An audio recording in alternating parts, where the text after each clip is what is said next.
So, we are back for game number 2, Ascension Gaming versus Kuala Lumpur Hunters. Like the analysts we're talking about, or rather from us, did not expect that Tom Kench top to happen, but I feel Kuala Lumpur Hunters were also caught off guard that they were baited in to get that Heimerdinger. Anyways, what do you think is going to happen now?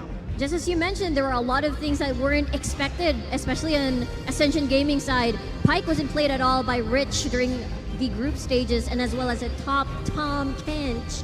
So I bet Kuala Lumpur Hunters were a little bit not prepared, I guess, especially during the early phases of the game. It didn't work out in their favor, but consistent ban on towards that Malzahar because one of RH's successful mid lane picks. They're not gonna let that through. So obviously, in terms of mid lane matchups, G4 has a very wide champion pool. Meanwhile, for RH, he does have a few things up his sleeves, but it's more like a lot of utility going around for RH on this one.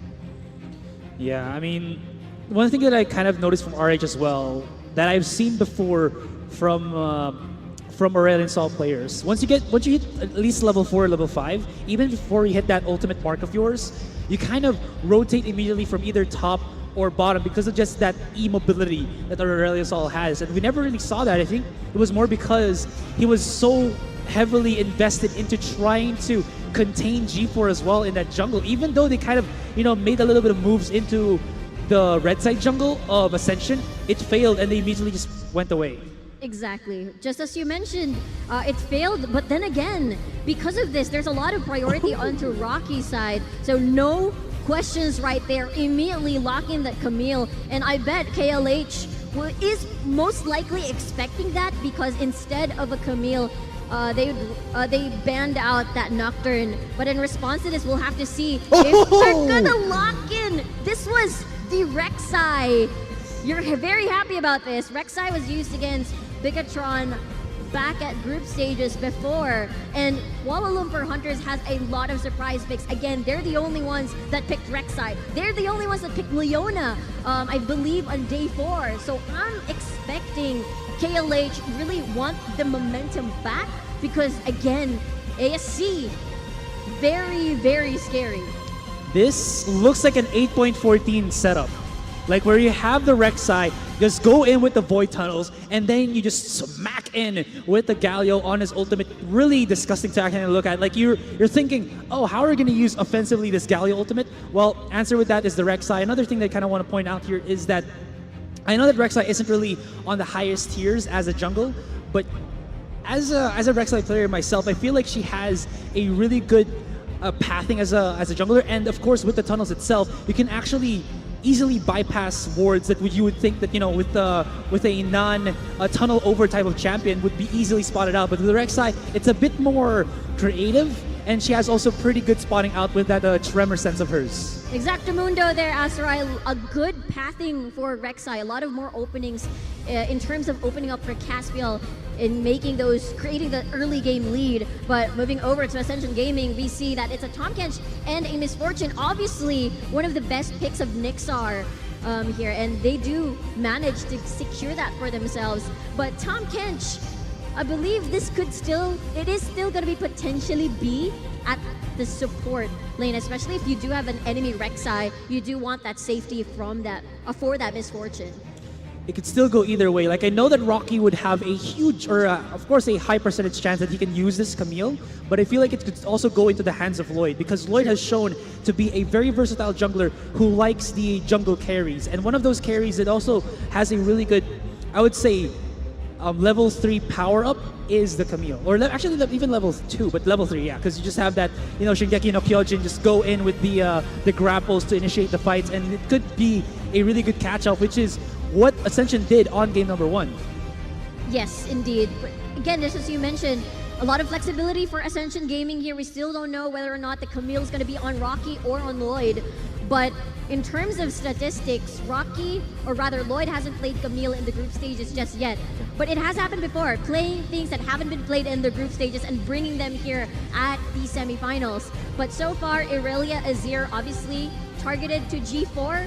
because that's one of the key picks that's already missing at this point, and a lot of flex again going on for ASC. Fiora, one of the good top laners as well for the side of Shiro, so they don't want that as well. Kaisa, so they're missing an AD carry. Either they pick a safe lane, maybe an Ezreal, or to supply the damage if Shiro, or rather Caspiel, is going to the bot side of the map constantly. So I suppose, what do you think, Asarai? What would be the best AD carry?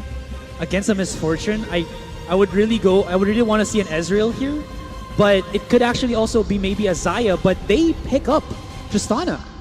Tristana. I think I saw this in the morning at Challengers, NA Academy rather.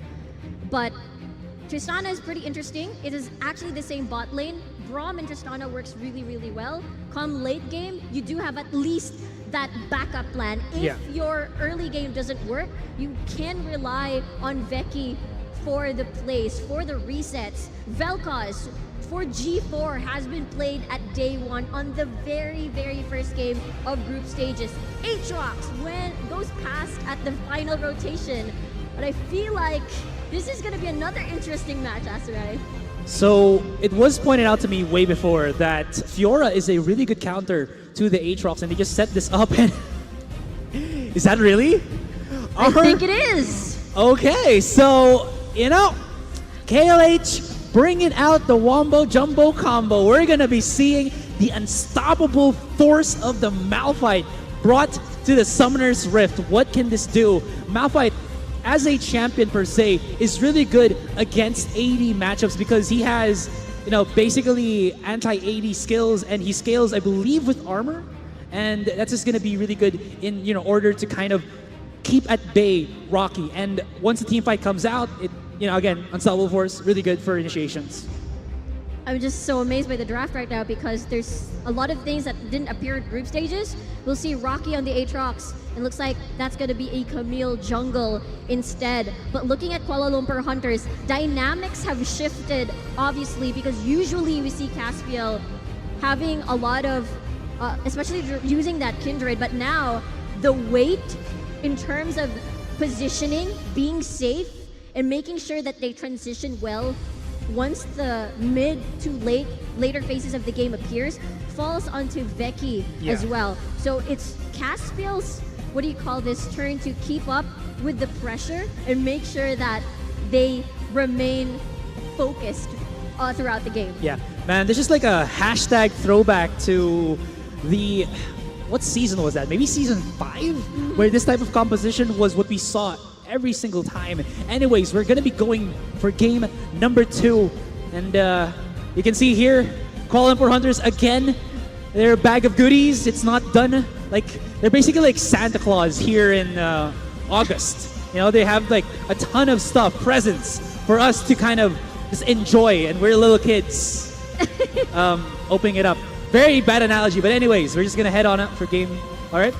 But yeah, so we're going to be looking at Azura Veki here, who is going to be playing on the Tristana. And like you said, game number 1, he wasn't really in the driver's seat in terms of leading his team to victory. His Heimerdinger was a little bit subpar, but now with the Tristana, he can't do that anymore. He has to be efficient with his positioning, good with the matchup against a Misfortune, which I feel like could be really bad. But anyways, let's get to game number 2.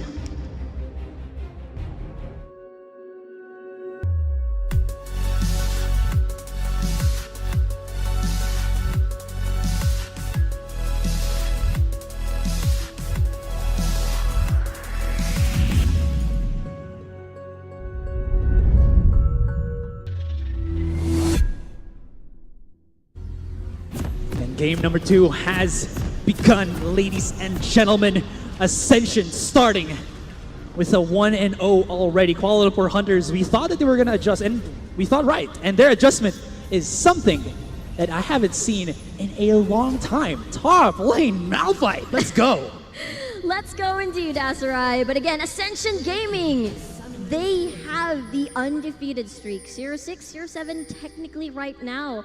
So at this point, momentum-wise, it's definitely on their side. Such a convincing and dominating performance in game number 1. Let's see what this sort of shift KLH is doing at this point.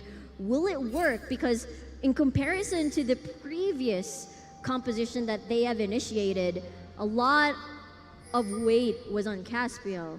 Yeah. And in the meantime, right now, we have Azora Vecchi and the necessary CC required to actually make a solid engage is there, which was not present in the previous composition. And there's a lot of wombo combo that could potentially happen once the grouping phase starts. So, but we'll have to see. All right. So one thing I just want to point out here, I'm not sure if I saw this on game number 1, but Nixar is sporting a Doran's ring. Something that I have seen before happen for most scenarios, top lane, mid lane, and bottom lane, is that you go for a Corrupting Potion plus accompanying runes to actually go with that. But it actually just allows you to get more HP, but at the same time, some AP and mana regen. Even though you don't get that mana regen per kill anymore on the minions, it still will allow Nixar here to kind of, pump out the Make It Rain so that he can actually harass Ozoroveki a bit more. Indeed, might be a tough laning phase, but you do have the Braum, and as well as we know that it's not a Pike anymore, it's a Tahm Kench. So most likely, they'd want to try and work this out. Lloyd, with the rotation at the Riverside, RH will get poked a little bit. So again, what KLH wants to do is make sure that the transition of their mid game is not going to be a disaster, like what happened earlier from game number 1.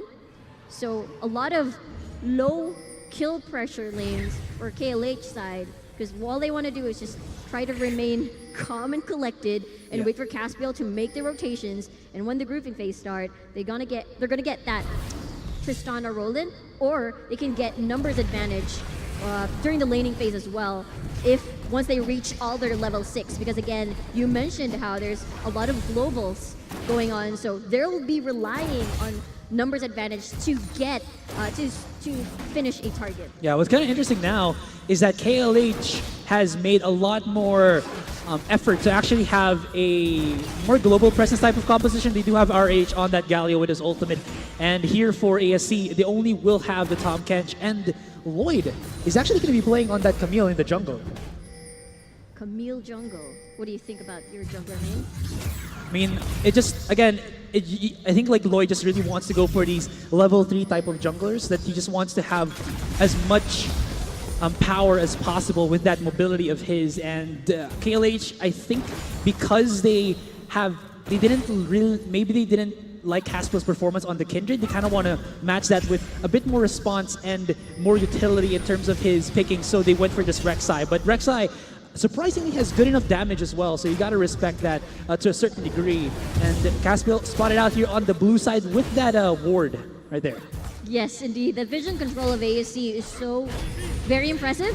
But we'll see. Rek'Sai coming in. They're really committing to this one. They want to get the stun onto Nixar, but Rich is going to be their target to be. Will he be able to activate that Grey Hell? Yes, he will. And Superior actually flashes away. Rich, my goodness, one more shot. That was a 3 versus 2. And Tahm Kench still gets it lickety split. But Becky claims a double kill. Despite knowing that there was a war there, that the Rek'Sai was a blue buff, they probably were very confident to get that matchup and get an outplay. Outplay was there. First Blood actually landed onto Rich on Ascension Gaming side, but getting the kill onto Nixar was just turned things around, and definitely not an Ascension Gaming side. So I guess it was more like greedy to secure the kill just because they wanted that sort of turnaround to happen in that bot side of the map, because they already spotted the Rek'Sai making his way at the blue side buff. Yeah, exactly. I mean, they should have backed off when they saw that Rek'Sai, because she can just, go from 0 to 100 in such a quick time in terms of setting up a fight. And Rexstar again has that crowd control as well, at which she's burrowed down and she can just pop up and get a knock-up, and it really just synergizes well with the slow and the stun that a Braum actually brings to the fight. G4 spawning out Caspiel here with the ward, but once again they found a Rich, but he has no more flash here, so he should be easy pickings. And look at that, look at the damage that's going in. Rocket jump, will they go for the body block, the knock up as well, but G4 joins in onto the fight. But so you can see RH is here, and G4 is in no man's land. Stun connection, baby, let's go! As Azora Becky claims a killing spree, he actually gets away from the fight, and he will be able to just happily say, I got myself a BS sword in a team that is now looking much more good on them rotations, yo. Definitely no flash, no heal available for bottom lane. But Rocky, is this the go signal to go aggressive? Shiro, already half HP, that's right. Activates the Gundam Wings, forces the flash out of Shiro here, like you said, and that's gonna a little bit weaken the initiations that they might want. And Rocky is having a pretty good time in top lane, 44 CS to the 30, but Shiro should at least be able to survive this a little bit more because he does have that passive with the extra shield. Ooh, G4. Ayo, he actually denies it. RH. I think RH was just, you know what, I'm not really gonna go back. I just want you to, give me some love. Yeah. Most likely. But yes, a lot of vision already on the side of Kuala Lumpur Hunters. Want to get that bot lane control and open up so many opportunities to capitalize on the fact that their Tristana is already 301 with a BF sword, with a lot of CC lockdown as well, and the mere fact that summoner spells are gone. Man, talk about fearless. Zoraveki does get the stun connection onto Rich there, but at least Nixar won't take any damage. But this is putting a little bit of pressure into the bottom lane, so we might see Lloyd hug the bottom side a bit more, just so that once he gets that ultimate of his, KLH would almost always be overextended, because something that maybe some people have forgotten is that Tristana, once you have that E of hers, when you get that last hit, it pops onto the whole minion wave and it softens it up. So even though you try to control the wave, it'll still push much faster than you thought it would be. Indeed, and that's the reason, or one of the reasons why Nixar, like, aside from the constant pressure from Caspiel, this is typical Caspiel things. I'm in the lead. I know that we have the, the dominating early game. Rocky. Oh, can you actually run from that? Is Caspiel gonna charge him in? Activates the ultimate, slashes! One more, and he gets it with the bite. What a Viper coming in from Caspiel. Man, he goes in, and G4 actually goes for the response, but was a little bit too late. You know what? It's the Voids that are going to be trying to make something happen here. And perfect timing, they spot out that this blue buff has spawned, and they're going to take this away from G4. Indeed. Expect constant invades from Caspiel. I know whenever the team already manages to secure like 3-4 kills, that's around the time that I may just really ruin the pathing of Camille, put more pressure on Camille to do something on the map. And one of the things that's difficult for Lloyd is that even though, okay, I have a lot of damage, and even if I want to gank bot lane, there's a lot of mobility with a rocket jump and protection from the Braum as well. One of the facts that we've seen so far, despite having the Devour from the Tahm Kench, Nixar is still getting CC lock, or Rich is actually being focused first, and they're fine with that because that is still gold pouring onto the pockets of Zoraveki, which will transition pretty well looking our base from what we're seeing so far. But take note, Ascension Gaming is a very experienced team. They are, again, the defending champions. So in terms of, trying to mitigate their losses, they just make it up into constant farming and focus and not letting it get to their mental state. Yeah, something that I kind of want to point out, I believe the analyst desk kind of brushed up on this when they were doing that pre-show of theirs, is that KLH, well, you know what, never mind, we're just going to go in the flash, and here we go, further beyond, the hero comes in, RH with the ultimate, but immediately they just back away. Lloyd joins in as well, and G4 is coming in from the bottom side, walking to the lane. Zoraveki does have flash and his ultimate, the rocket shot, or the buster cannon to just push people away from that one. No damage, no kills will be had, but you can see how much investment KLH is bringing into this bottom lane, and this is what I wanted to just brush up on is Caspiel. Once he starts rolling, he gives a lot more loving to either mid or, well, in this scenario, bottom lane. But obviously, here comes a gank. Oh, right? Look at that. He actually headbutts Lloyd right there, and he is just getting so much laser damage. Caspiel goes in. He actually goes for the 1v1 trade, and he will get traded himself. Bottom lane wise, though, Nixar opens up, but he gets bombarded with the damage and up or devour his teammate for safety. And even though RH is, well, gonna respawn in a couple of seconds, dies to that initiation, Kuala Lumpur Hunters does not optimize that. They optimize it with a kill onto Nixar. Yes, indeed. So beautiful Beautiful shielding there by the Braum. Good protection. But just as you mentioned, because of that rotation, they had to leave Nixar all alone in that bottom lane. But just as we've gathered so far from the playstyle of Ascension, even though, let's just say, bot lane may be failing, there's still G4 and as well as Lloyd and Rocky that would be a headache in the mid phases of the game. But 401, Tristana, the Stormraiser, very, very confident in terms of plays for KLH. And aggression as well from Caspiel in terms of making a rotation. Obviously, Lloyd wasn't supposed to die there, but because of Caspiel's punish at the mid lane, it was actually, they managed to get a consolation prize at least. Yeah, consolation prize indeed.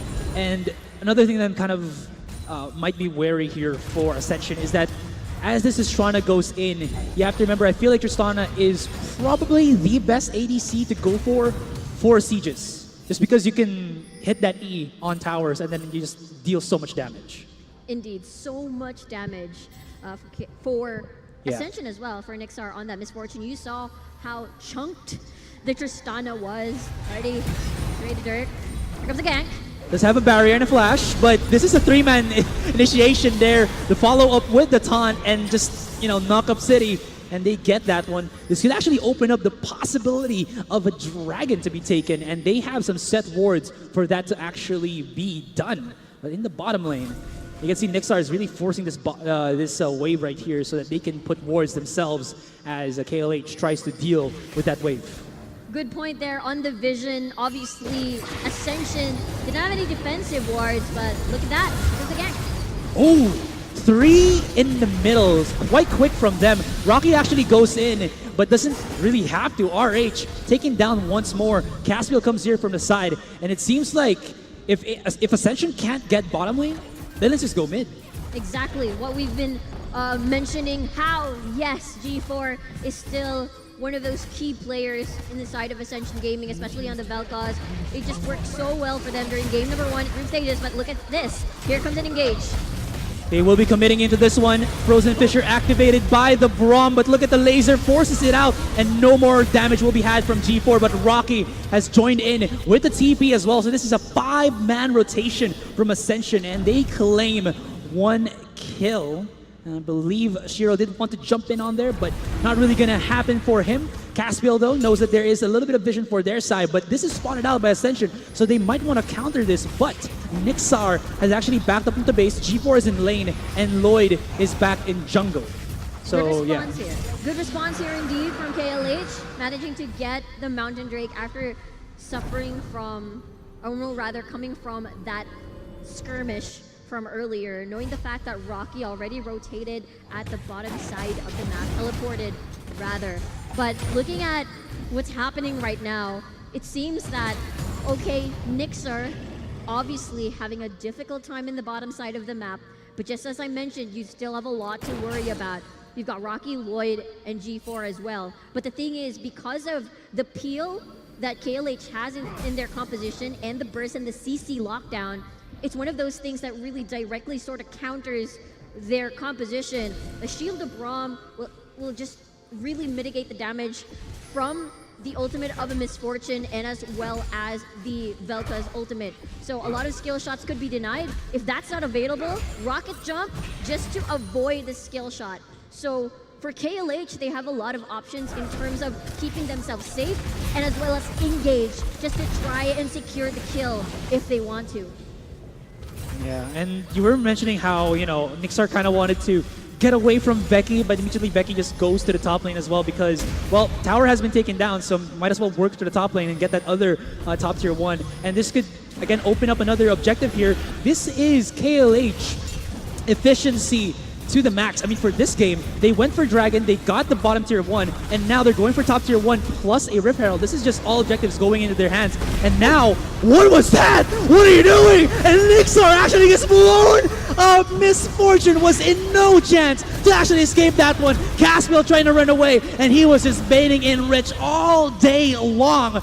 But miscommunication from Ascension, and they get broken down. And Azora Becky, he's not even done. He's just gonna dive in and chase onto G4, and poor G4, he's just gonna be a fried calamari. The Voidling with the tentacles is taken away from the board, and that's gonna be a 4-for-1 exchange in favor of KLH.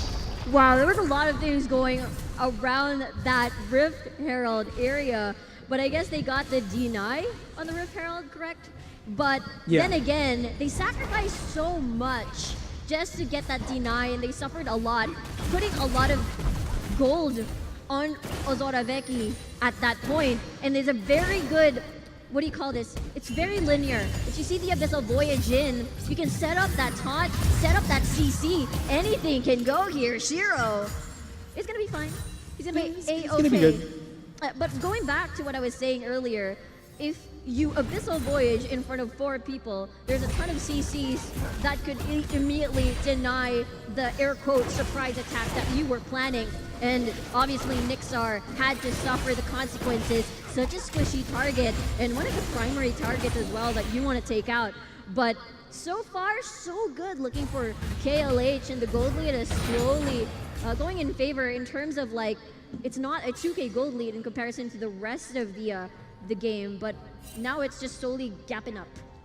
Gapping up.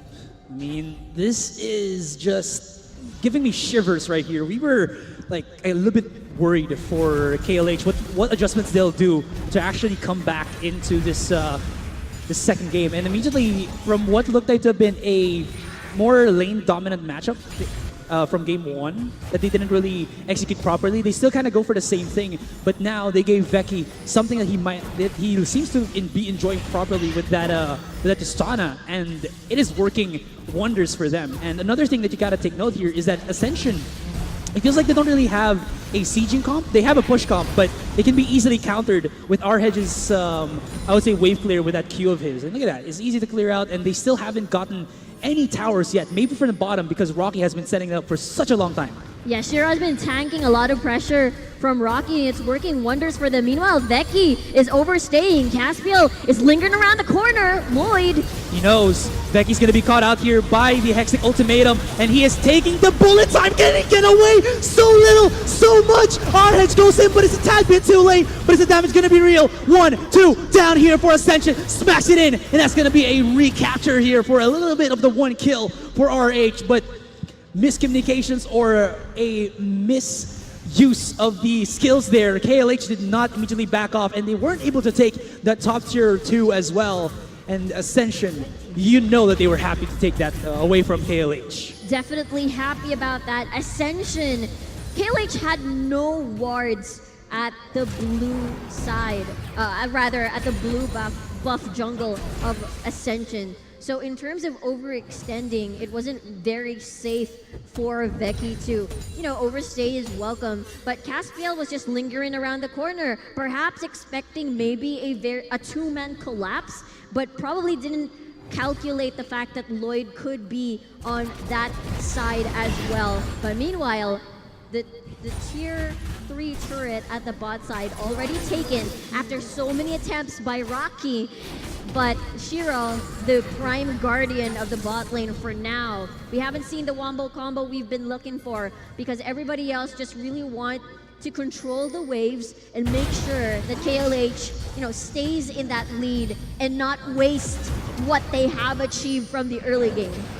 Yeah, but something that KLH has to be, I think, already noticed here is that as this game progresses, it's not even a huge goal lead here for KLH. It's only like maybe 1,000 or 2,000.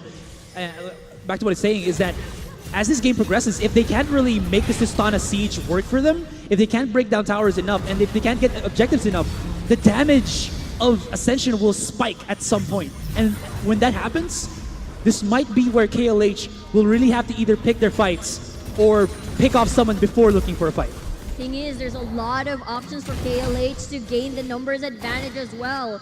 So they're probably gonna try and establish a lot of vision just to make sure that the pickoff that Ascension Gaming is looking for will not happen. See how very, very careful they are in terms of denying vision around the map, and as well as establishing more information for themselves, just so that they know where to go and make sure that Becky will be safe, because again, their primary damage dealer would be Becky, especially during the later phases of the game. See the positioning of Becky here. He wants to get that one pop. Maybe if he gets like 1/4 damage onto somebody, then KLH will drop. Because right now, I feel like KLH, they're ready for a team fight. And we haven't really seen Shiro in any of those. Like you said, he's just been trying to control Rocky onto the silence. But now that the silence are gone, maybe it's time for them to actually force a fight. But he's still going to try to at least keep Rocky at bay and give more time here for Becky to go for the farm. I mean, okay. All right, so they're going to go here. He actually just jumps in, Hextech Ultimatum, but this is also going to be RH finally going to be able to give Lloyd some lovin'. And Becky, what looked like to be Lloyd to get him on the previous round, he's going to get him on this one. Bullet time activated, but now as you can see, they just deny it. And Nixar is so low. Look at his HP, one sliver, baby. And Azora Becky, he wants it. Slow down by the key of G4, and they just go away. And, well, we saw two scenarios. One, where Lloyd was successful. Second, where Lloyd was unsuccessful. Yes, it was indeed a great bait-mate situation, knowing the fact that a lot of the members from KLH could immediately call to arms and go and help Becky whenever he gets dove upon, and good usage of the blasting cone as well, just to try and separate the Camille out of the melee range as well of the Tristana, even though he was already trapped in the Hextech Ultimatum. But KLH is playing this very, very well. I did mention that if Nixar doesn't work, they'll be reliant on G4. Oh! But okay, almost, but not just quite. a little bit. But if you look at it, G4, Nixar's champion picks, are very sort of, to deal a huge amount of damage, you will have to stand still for a couple of seconds, and that just opens up so much opportunity for Shiro to get at least a good amount of unstoppable force. And there's a lot of CC as well just to remove. Speaking of Shiro, he actually will take quite a bit of damage here, but you know what, like I said, he is armor type, so he should be able to absorb quite a bit of beating from Nixar and Lloyd, and he just, shrugs it off. But now Ascension is putting their hopes onto Raku, who has been split pushing forever. Hasn't really joined a fight, if I'm mistaken, maybe just one or two. But for the longest time, he has been doing this for a good chunk. And now this is kind of opening up some avenues for Ascension to actually get control of this map, and they might be able to take that bottom tier 2, but what's sure is that mid tier 1 is finally broken down, and that'll open up the possibility for a little bit more warding into either the dragon side or the Baron side. Yes, and Ascension is playing this very well. Okay, we know that your Tristana is such a very scary champion right now with Becky, but at this point we still have Rocky with a split push, we have good wave clear, but CG-wise, Becky is doing wonders at this point. Oh, the hero icon go further and beyond. RH goes in with the ultimate 3 man's on. RH, are you kidding me? They go in with the knockup, followed up with the bomb. Azura Becky, very low, gets blown up by Nixar, and they still have to respect Ascension. They do claim 2, and that mid tier 2, but you can see the combo coming out from a KLH is just pristine. How can you answer that? Bullet time was actually canceled, but the mere fact that Becky was eliminated by a lick from Rich, that was practically a team fight loss already for KLH. If Becky in the 25-minute mark dies, their primary source of damage will be non-existent. Let's take a look at the replay here. Good job by the side of KLH being aggressive, pulling the trigger. But Azora Becky was already half HP. Look at the 3-man taunt. Bullet time being canceled, but Becky is so low, and Rich did his job. And that's the reason why, even though there's 4 members already alive, still from KLH's side, they were forced to back away just to minimize more losses that they could suffer in time. Man, I feel like Rich might have a subtitle or like a title here, The Opportunist, because you saw his spike game, he found some opportunities, and you can even see his top catch game, and you can find some opportunities right there. Now, because of that, even though they lost Azora Becky, he doesn't have flash or heal here, but he is okay. Azora Becky is gonna take so much damage, but that did bait out the ultimate of G4, but although heal was expended on that one, just, yes. KLH Becky, more specifically, getting a little ballsy here, knowing the fact that there's no vision for KLH, just rocket jumping just for that aggressive burst of initial damage. But Rocky slowly creating a bleed at the bottom side of the map rather. And Shiro is always on guarding duty, not being able to get that full-on team fight potential that KLH is looking for. And meanwhile, just like the previous game, KLH just wants to get more Baron control, get more strength, get more power on their side, just to maximize how strong the Tristana is for now. And they are going to be using that. Once they push this out, once again, I feel like they're going to go try to maybe go Baron or at least force the mid. Although the mid one, only the inhibitor turret or tower is remaining, it's still going to be very difficult for them. They spot out Rocky. If they can at least bring out Rocky, this will open up some possibilities for KLH. But for the meantime, they are playing safe. They know that they have control of the map, so they're not kind of forcing anything here. So they're just getting objectives that they're sure, at least Ascension, even though they contest, will still be in favor of KLH. So now that they see that, again, Rocky's out of the equation, Cloud Drake will be easier, and this will actually help out KLH even more because they can rotate faster to defend the lanes. Definitely, good point there, Asteroid. More rotations, faster rotations rather, for KLH with a double air Drake on their side. But again, it's all about keeping Veki alive in team fights. And one of the scary things that could happen is one of those aggressive plays that we've seen from Veki, just rocket jumping just to get that initial burst, but not having vision to make sure that that certain move was the best play, sacrificing your rocket jump, of course, to initiate, to land the damage. Hold on. Oh no, I see you, Force Flash from G4. Lloyd has to go back and look at that lineup. The damage is real onto Superior, but Azora Veki actually backs away, so he's gonna take minimal from that one. Although there was a TP from Shiro. As you can see, Rocky is still into this one. Huge bullet time coming in from Nixar, but now he's in no man's land, and Azora Veki goes in wild. Still Lloyd finds the midst of it all, and now the damage is coming to fruition for Ascension. As they lose Azora Veki, KLH has to back away because now they have no heavy right clicker, but Rocky is still here. I believe he still does have a stopwatch, so if ever he is in a tight spot, he can activate that and maybe Rich can just get him away from that one. But you can see already what I said, is that when Ascension finds Veki, they have so much damage to work with. Exactly. So much damage to work with indeed. They have to be very careful. I was just trying to mention how using the rocket jump is fine in terms of using it offensively.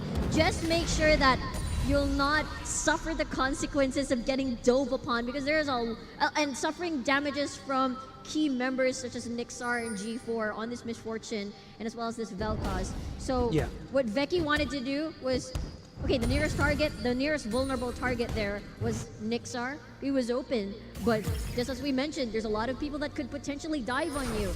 Rocky has been split pushing all this time, but when he joins the fight, it's just a headache to deal with. As you can see, the primary engage failed, but when they saw the opportunity, everybody lining up, and knowing that the bullet time didn't hit nobody, they hit somewhat damage, but Azora Veki was just open for Lloyd for the taking, and Rocky just played cleanup squad for Ascension Gaming. But we'll see Baron being started here for KLH. Here we go. First Baron of the game. And there's not much red here for KLH, but they are doing some decent damage. And now ASC knows about this. The Wombo combo, here we go! There's the ultimate as well. And Veki is now not really in the middle of the fight, but he has been activated with the Hextech ultimatum. Does get a double kill here, and is looking for Lloyd, but actually misses the jump on that one. Rocky wanted to go for a flank onto the side, but he was actually left a bit too much. You know what? They were saying, oh, we're gonna go in, Rocky. But then Rocky was like, no, wait for me. But it didn't really happen. Anyways, that's gonna open up the Baron here, as Ascension have to back off from that one. But are they really gonna back off? Because now they're coming back for more. Do they want to hurt, or will they bring the pain? That is the question. He is looking to line it up, and Veki, has he lost his mind, or is this really just a setup? Another ultimate with a smackdown coming in from RH, and they get Lloyd no more chance for a smite steal. And this Baron is very low, but so are the other members of KLH. Rocky is still here, does not have an ultimate, and Superior, one more slash and he goes down. G4 is doing it, but they get the Baron. Oh my god, Becky, what are you doing? And now G4 gets a triple kill. What the hell was that? And as you can see, the lasers just coming out from G4 as he disintegrates literally 3 members of KLH. Massive fight there for Ascension and KLH. Ascension tried their best to deny the Baron take. So many Baron baits done by KLH, but Becky's positioning made him last so long that he managed to do his job, and Baron buff already taken. The question is, they did take the Baron buff. Who has the Baron buff left? There. I believe it's Braum. I think it's top and jungler. I could be wrong though. But G4 did his job right. He has a lot of hope, has a lot of distance as well. Veki with the rocket jump in, barrier as well, disintegrating a lot of members from KLH. That's 3 people down already for the side of KLH. So, what a fight, Aserai. Without Superior using that Braum shield of his to, well, literally block the lasers coming out, or the skill shots coming out from G4, he just knows when to line up. And this is, again, I think, coming back from the interview that we did with one of the teams here. They were saying how if ever Ascension doesn't, do well on their fights, you can always count on G4 and Lloyd to make something happen. And G4 is not letting up at all. So the pressure is still here with KLH. That being said, back to the Baron one. The only one who was able to survive with the Baron buff, I believe, was only Shiro. Superior was taken down as well during that bout again when they were in front of the pit. Or am I wrong? Looks like no Baron buff. No Baron buff. So Shiro, buff. I think, respawned rather than, got the Baron buff. Rocky, though, there's no vision, but he's just camping around that tri-brush right there, just so that he could immediately try to make a flank or make a play, knowing the fact that Dragon would be the next best objective that Ascension, or rather KLH, could take. Because they know that they can take advantage of this Tristana pick. 4 items completed already with a stopwatch to boot. So if ever Rocket Jump doesn't really work out for him, as well as the peel of KLH, then at least he has that backup. 3 Dragon once again for KLH. 4 Dragons, 1 Baron that didn't work out so well because G4 did the cleanup. But Rocky, he doesn't know. He already sees the Rek'Sai lingering around. Yeah. Something now that I think KLH still has to be very careful. Like I said, when mid-game was happening, is that KLH, or rather Ascension, would have a good amount of damage. Anyways, ultimate activated here by Rocky. He will get immediately blown up. There's a laser from G4, and RH is here onto the side. They prop the Guardian Eagles there, and my goodness, G4 still has the good amount of damage. Lloyd is looking for a good opening with his ultimate. He separates them up. They have to back away, but Superior activates the Glacial Fissure, and they're still looking for the fight. RH is still alive, but G4 has tons of HP to work with, and they have to back away. 3 members of Ascension down for the count, but Nixar and G4 is still healthy and running here. Superior, he wants it. He wants to connect it. Only one stack. Oh my god! G4! G4 with the knockup! And he destroys Azora Becky. Man, I just want to see like the geometrical physical processes coming out from the brain of this madman. G4 just catches Becky as he was gonna rocket jump to follow up onto Nixar. Rocket jump denied. Yes, sirree, that's what happened. G4 making the plays here for Ascension Gaming. It was a 2v3 situation as well. A lot of members are super low, so if they don't have that initial engage being successful, then G4 can just easily take advantage of that. Good reading, good mindset coming from G4. The game is far from over. Yeah, and the reason why Ascension is so comfortable in doing this is because every single member of theirs has good damage. Even though they popped Rocky, this is all of them using their skill shots. Indeed. I mean, the plan there was to burst someone down before the cavalry arrives from Ascension Gaming. But due to the fact that Becky was already tanking, juggling turret aggro, it didn't work out in their favor. Rocket jump and stopwatch being used as well, just so that he would be prolonged in the fight. but due to the fact that a lot of members have been chunked down and getting turret damage as well, and not able to burst down certain key targets during their engage, there's a beautiful deny. G4 on this Valkos is just beautiful to watch. Man. G4, show me the money. Like, he just got the kills straight from the get-go there. Even though Azoroveki is 13-5-6, he still has to be careful of being caught up by G4 there. Rocky could be engaged with Caspiel, but not gonna happen for the meantime. One more hit on this bottom tier 2. Rocky, just do it. Go do it, Rocky. Yes, he's gonna go for it. Hey, he gets it. And now he gets spotted out. Oh no, Rocky, what happened? He's gonna get caught out here, and they are separating the members of Ascension as they go in and try to take him down. But Rocky is a one-man army, and he's gonna be able to take at least 3 members of KLH to actually try to break him. But now there's the shield, absorbed by the bullet time. Good use on the Glacial Fissure on a tiny avenue there, but the damage once again. Oh my God, G4, are you kidding me?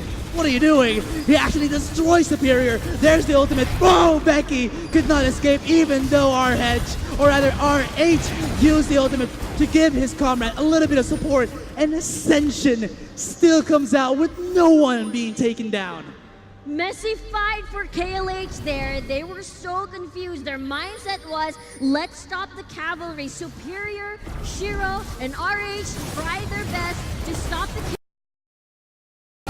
carries of ASC from collapsing onto Becky and focus on the Aatrox, but because of how sustained Rocky is in the fight, having that second life, but they're finishing.